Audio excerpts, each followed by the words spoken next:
A primeira vez que eu falei sobre um suspense de trem aqui no canal foi justamente um suspense asiático, mais precisamente o filme de terror Train to Busan, conhecido aqui no Brasil como Invasão Zumbi, sendo que Invasão Zumbi, no caso, ele se passa ao longo da malha ferroviária da Coreia e o que acontece é que como o sistema é gigantesco, extremamente complexo, torna-se um local fenomenal para você pegar e fazer uma história de invasão zumbi, além da própria arquitetura e do tamanho, complexidade do sistema serem astros por si só do filme, ajudando a dar um ar próprio, né? E o que acontece no filme Explosão do Trem-Bala, que é exclusivo da Netflix, dessa vez estamos falando do sistema ferroviário japonês, do qual vamos conversar algumas curiosidades aqui, além de ser um bom filme de suspense pra gente pegar e falar aqui, gente. Eu sou o Luiz, bem-vindos ao Monstros de Aventuras e você está no Sexta-feira Sinistra. E primeiramente, qual é o mote de filme?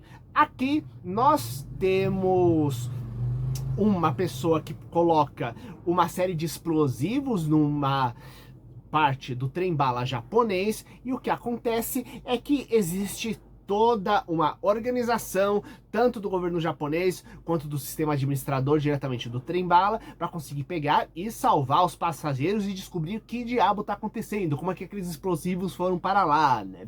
E o que ocorre é que a gente já escutou tramas semelhantes, principalmente no clássico Velocidade Máxima, o filme de ação do Keanu Reeves, antes dele se destacar com Matrix e mais recentemente com John Wick, né? Onde ele tinha que pegar e salvar um ônibus que estava com explosivos e que se passasse de determinada velocidade, melhor, se o ônibus diminuísse mais do que uma velocidade específica, o ônibus ia explodir. O filme fez sucesso e acabou tendo uma continuação que acaba se passando num cruzeiro. Então é um navio que se parar em algum momento, melhor, se diminuir a velocidade abaixo de um número específico, ele também vai explodir. Coitado do Keanu Reeves que estava se divertindo no cruzeiro com a esposa, no caso, no filme, né, que é justamente a mulher que ele conheceu no primeiro filme, né? E o que acontece? Qual é a diferença desse filme? É que ele se passa justamente no sistema ferroviário japonês envolvendo o trem-bala, que não é um sistema muito pequeno não, ele é gigantesco. O que acontece é que o trem-bala japonês é uma referência global em capacidade de transporte e qualidade de transporte também. O que acontece é que o sistema existe há 60 anos, tanto que eu acho que o fato de ter sido aniversário justamente da inauguração do trem-bala em 2024, acho que foi um dos motivos, inclusive, para fazer um filme desses, né? E o que ocorre é que ele foi lançado justamente no mesmo ano das Olimpíadas, há 60 anos atrás. E isso ajudou a dar uma fama internacional para ele. E por que ele tem esse nome? Porque ele é muito rápido, sendo que ele é capaz de chegar até mais de 300 km por hora de velocidade. E o que ocorre é que é um sistema gigantesco e extremamente complexo por causa da própria estrutura do Japão, que não é um terreno contínuo, ele é formado por ilhas, né? E tem partes bastante montanhosas também. Então, por causa disso, parte do sistema ele envolve canais submarinos, isto é assim, e temos túneis embaixo do mar conectando algumas partes, temos outras partes atravessando regiões montanhosas, com todo um trabalho específico feito com trem para poder pegar e aguentar o tranco. Fora isso, a gente tem que lembrar que também tem desastres naturais do Japão, tipo furacões, terremotos, tsunamis, etc. E por causa disso, se não tiver furacões, por favor, me corrija aqui embaixo, mas por causa disso, o que ocorre é que o sistema, ele tem que aguentar muito o tranco. Inclusive, existe uma versão ainda mais atualizada chamada Alpha X, se não me engano, que está em teste e que aparece no filme também como no sistema que vai ajudar o resgate, que ele absorve ainda mais uma quantidade maior de vibração, ajudando a pegar e aguentar ainda mais os impactos do dia a dia. Fora a própria velocidade altíssima, né? Que a gente sabe, e quem trabalha com qualquer tipo de sistema mecânico contínuo, sabe que o próprio movimento ele causa vibração e que essa vibração vai gerando rachaduras e problemas e desgastes ao longo do tempo para fazer a manutenção, seja num trem, seja em qualquer outro tipo de máquina, né? Então qualquer sistema que melhore a capacidade de absorção de duração vai fazer com que ele no todo seja mais resistente, com menos microrachaduras e dure por mais tempo também por causa disso, né? Então, o trem-bala japonês, ele é uma referência mundial em eficiência de transporte. E o que acontece nessa história? Nós temos um terrorista misterioso que vai pegar e colocar bombas e uma quantia assim gigantesca de dinheiro que é solicitada para poder pegar e ser desativada as bombas. E caso não seja dado esse dinheiro, ele não vai desativar e ele não precisa nem se preocupar em explodir em algum momento, né, detonar as bombas, porque o que acontece é que o sistema, em algum momento, ele vai ter que parar porque o trilho para, e quando isso acontecer, BUM! Né? Então, existe toda uma organização, tanto do pessoal que comanda o trem, onde a gente tem uma maquinista que regula a velocidade, inclusive nas transições entre os trilhos, né? Temos 2 condutores que coordenam as ações do trem lá dentro, né, e que pegam e ajudam o pessoal lá. Temos alguns auxiliares, e fora isso, temos fora do trem toda a equipe de coordenação, já que como o sistema é gigantesco, abrangindo múltiplas cidades, você tem grandes mapas localizando exatamente onde está cada trem, quando faz a transição, tudo isso para evitar colisões, né? E toda uma equipe por trás, né? Sendo que tem ainda por cima mais uma camada que é do pessoal que lida diretamente com política para poder pegar e conseguir as autorizações específicas para fazer determinados procedimentos, assim como coordenar as ações envolvendo o resgate, né? Então existem as 2 pesquisas que acontecem. Como conseguir resgatar o pessoal lá dentro, e 2, como achar quem fez aquilo para descobrir como desativar as bombas, né? Então, talvez essa seja a maior diferença do filme, onde nós não temos um grande protagonista que vai salvar o dia, ou 2. Não, nós temos equipes complexas e elaboradas. A partir de metade do filme, existe um foco maior em determinadas pessoas, mas o que a gente tem principalmente aqui, coisa que eu só tinha visto assim em filme japonês, no filme Shin Godzilla, que lá, basicamente, ao invés de ter um protagonista, a gente tem realmente toda a equipe governamental especial que é formada para poder pegar e deter a criatura. E, inclusive, o Shin Godzilla acaba sendo toda uma discussão sobre como você criar sistemas de hierarquia horizontal para poder pegar e ajudar a evitar isso, que eu já vou comentar um pouquinho mais aqui.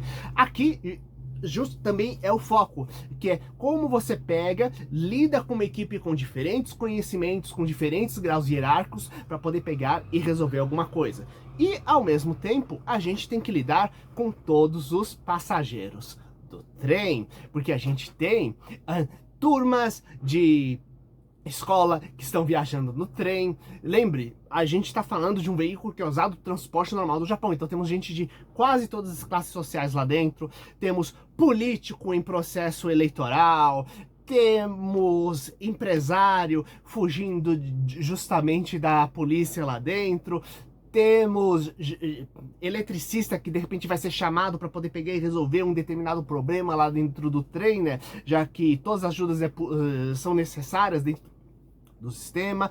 Influencers, tanto influencers adolescentes quanto um influencer adulto com visões bem distintas de vida, né? E é interessante que se de um lado, cada um tem uma visão diferente e basicamente gerando atritos e posições distintas de alguns tentando relaxar e outros em processo de desespero entre si lá. Do outro lado, ao longo do filme, fica bem claro como cada um tem uma habilidade, não apenas uma habilidade, cada um tendo uma visão do mundo diferente, também tem informações diferentes do mundo, então você reunindo, organizando tudo, você consegue pegar e fazer com que a equipe seja funcional, sabe? E talvez a maior lição do filme seja justamente isso, né? Que a ideia de como, ao invés de você ter o grande herói que vai pegar e salvar o dia e tenta fazer tudo por impulso próprio, coisas que acontecem em alguns momentos da história com consequências bem ruins, diga-se de passagem, é fundamental o trabalho de equipe. E isso é importante porque esse é o núcleo de qualquer operação de resgate do mundo real. Seja um desastre no penhasco, um desastre um acidente de carro que acontece, ou qualquer outro meio, quando você tem uma equipe de resgate para socorrer alguém, etc., de uma situação, independente se ela é gerada por uma ação humana de algum maluco ou por causa de algum acidente que acontece, algum fenômeno natural, o que ocorre é que você não tem uma pessoa, você vai ter sim gente que lidera e coordena, mas o que acontece? Essa pessoa é a ponta e cabeça da equipe. A equipe em si é que é o órgão que vai pegar e ajudar tudo. E isso só vai acontecer não com uma boa liderança simples ou simplesmente cada um sendo extremamente competente no que faz, mas cada um estando compartilhando seus conhecimentos e abordagem entre si e para poder pegar e gerar um plano e ter a capacidade de improvisar e comunicar rapidamente mudanças de fatores que mudem esse plano para poder pegar e gerar uma operação de resgate integrada. E é bem interessante que no filme a gente tem várias ações que não é tipo o terrorista tentando pegar e acabar com os empreendimentos. Os problemas que tem são os problemas naturais, tipo falhas e erros, tanto técnicos quanto humanos, que acontecem em qualquer operação, informações que passaram desapercebidas e por isso fazem com que alguns planos falhem, por exemplo, né? E é bem interessante que por causa disso, cada ação é detalhada. Tem um momento, por exemplo, onde eles vão pegar e tirar uns determinados vagões do trem para realizar uma determinada estratégia, e o passo a passo da dificuldade de você desfazer aquela conexão, ainda mais que tem que ser em alta velocidade, é mostrado extremamente interessante. Algumas vezes me sinto até num filme de ficção científica espacial, daqueles mais hard, onde você tem cada detalhezinho da nave, com cada botão que faz alguma coisa. E aqui é a mesma coisa, porque só que aqui do mundo real, né? Onde cada engrenagem, cada fio, se você mover errado, se o negócio trava, e se travar, você tá pondo a vida de todo mundo em risco, porque tem as bombas lá dentro, fora a alta velocidade. Se acontecer algum problema, é um capotamento a mais de 100 km por hora. Então, um desastre total, mesmo se não tivesse as bombas, se fosse simplesmente o sistema foi travado uns 100 km.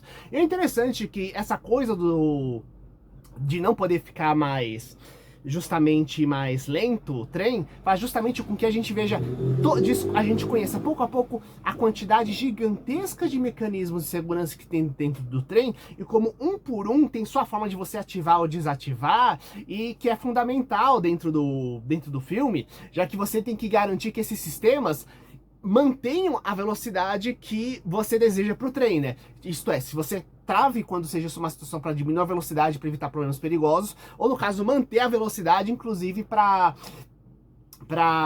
pegar e resolver a situação. Tipo, não, se diminui muito, explode. E a questão é que o trem não está sozinho, o trem está numa malha ferroviária. Então, algumas transições que são feitas, só que a transição tem que ser feita a mais de 100 km por hora, então são extremamente perigosas essas transições para outros trilhos, para poder pegar e evitar bater contra os trens, como fazer transições entre vias para conseguir pegar e fazer com que a linha seja mais longa, meio alongada no processo, para conseguir com que dê tempo, né? Então, você diminuindo também a velocidade, porque se você for muito rápido, você vai bater rápido, chegar no final rapidamente e bater o trem. Então você tem que diminuir a velocidade próximo do 100, mas sem ser perto do 100, para conseguir aumentar o tempo necessário para dar tempo de criar operações e planos de resgate. Então, é bem bacana isso, é muito a ideia do tipo, a necessidade de agir em conjunto. E isso, como eu disse, né, como médico, inclusive, né, quando você está numa equipe cirúrgica, você vai ter o cirurgião-chefe, só que você vai ter o instrumentador, os cirurgiões auxiliares, a pessoa auxiliar de sala que vai ajudar a sair e da sala, entrar lá dentro, trazendo justamente equipamentos, coisas importantes lá dentro da sala, o anestesista que vai regular todas as funções centrais do paciente no processo, né? E o que acontece? Você tem um chefe que ele é um coordenador, que ele não simplesmente manda, mas cada um tem, ele gera a linha base no qual todo mundo vai agir, e vai todo mundo agir em forma de coordenada e respeitosa com todo mundo para evitar que ocorra um desastre. E quando a gente tem uma situação de socorro, é uma coisa ainda maior, e a gente tem que pensar também que são decisões rápidas para serem tomadas, né? Senão desastres costumam acontecer, sabe? Então, é um sistema hierárquico. E por que eu falei em hierarquia horizontal? Porque em muitas situações de resgate você tem a liderança, só que é o seguinte, quando você tem um sistema com várias camadas, quanto mais camadas tem de uma hierarquia, mais burocracia e mais tempo demora para tomar uma decisão. O que acontece é que quando uma hierarquia é mais horizontal, significa que cada um tem uma quantidade de autonomia, isso é, tem uma capacidade, todo mundo tem uma capacidade de liderança, uma autoridade de liderança limitada dentro daquele meio, e ao mesmo tempo ele pode pegar e se comunicar com qualquer outra área que esteja próxima para poder pegar e transmitir informações, para poder pegar e evitar que essa informação demore muito para chegar nas cabeças de quem está pensando e evitar que ocorram uns desastres, sabe? Então é bem interessante, inclusive aconselho muito vocês pesquisarem sobre essa questão de hierarquias verticais e hierarquias horizontais, e como hierarquias horizontais, elas são fundamentais justamente em equipes de resgate, onde você tem que ter respostas em alta velocidade o tempo todo, para se reajustar, tanto por causa da quantidade de elementos que você está vendo, afinal, se não tivesse um monte de coisa de grande porte acontecendo junto, não seria um desastre, né? E ao mesmo tempo, você tem a questão de que é muito importante a coordenação e o respeito da equipe, não cada um fazendo. A questão não é, cada um faz o que é o seu melhor, mas cada um faz o que faz com eficiência aquilo que é melhor dentro daquela equipe. Tipo num bom jogo de futebol onde as equipes jogam coordenados, sabe? E eu acho que essa é muito a liçãozinha que existe dentro do filme. Sem contar o fato quando o terrorista finalmente aparece no filme, descobrimos suas origens e acaba dando um salto ainda por cima. Porque se a primeira metade é muito dessa questão de trabalho em equipe, apesar dele ficar secundário e ainda se manter em certo grau no segunda metade do filme, quando a gente descobre quem realmente causou os atentados, a gente vai para uma outra camada de até como a internet, ela pode, quando não monitorada devidamente, ela pode facilitar a formação de vários desastres, sabe? A gente tá falando muito dessas questões de notícia falsa, por exemplo, nos últimos anos, já que atualmente uma pessoa publica uma coisa que é uma piada no Instagram, por exemplo, aí tem outro republica achando que é uma coisa real,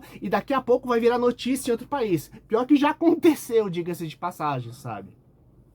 Então, tanto que inclusive, para vocês terem ideia, existe um documentário no Netflix bem interessante, que fala sobre como o fato de que você pode atualmente, através de aplicativo de celular, você investir diretamente na bolsa, em algumas ações, etc. Como tem gente, inclusive, manipulando ações na internet e valorizando e desvalorizando a empresa unicamente através de informação inventada só para valorizar aquilo que quer, sabe?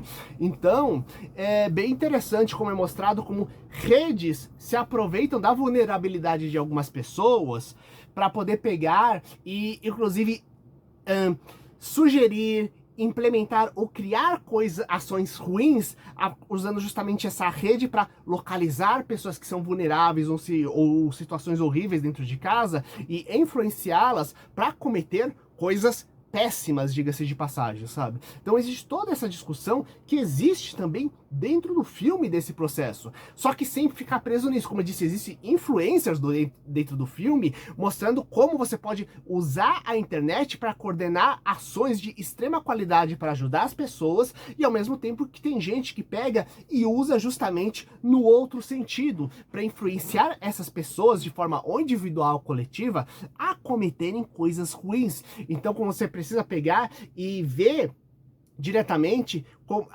ver com clareza e pensar bem, e como fazer as coisas por impulso também na internet pode causar problema. Talvez seja a maior lição do filme, né? Quando você dá um trabalho de equipe, faz uma coisa por impulso e se deixa levar por isso, não vê as consequências disso, como você pode destruir toda uma ação coletiva que estava acontecendo sem você perceber, e como, inclusive, você por impulso, ao seguir uma postagem, um vídeo na internet, mergulhar naquilo sem parar para pensar, como você pode pegar e causar coisas ruins mesmo não percebendo isso, sabe? Ou como você pode pouco a pouco e perdendo sua empatia ou consideração pelas pessoas, se você começa a pegar e se deixar levar por coisas da rede e não for atrás de um tratamento, uma terapia para conseguir pegar e resolver os seus problemas pessoais, sabe? Por causa disso, eu dou uma Nota 10, diga-se de passagem, pro Trem-Bala, né? E realmente, o Explosão no Trem-Bala é um filme que eu gostei bastante da Netflix. E que outros filmes interessantes de trem, de suspense vocês conhecem? Coloca aqui embaixo, compartilhe com seus amigos e até o próximo vídeo. Falou!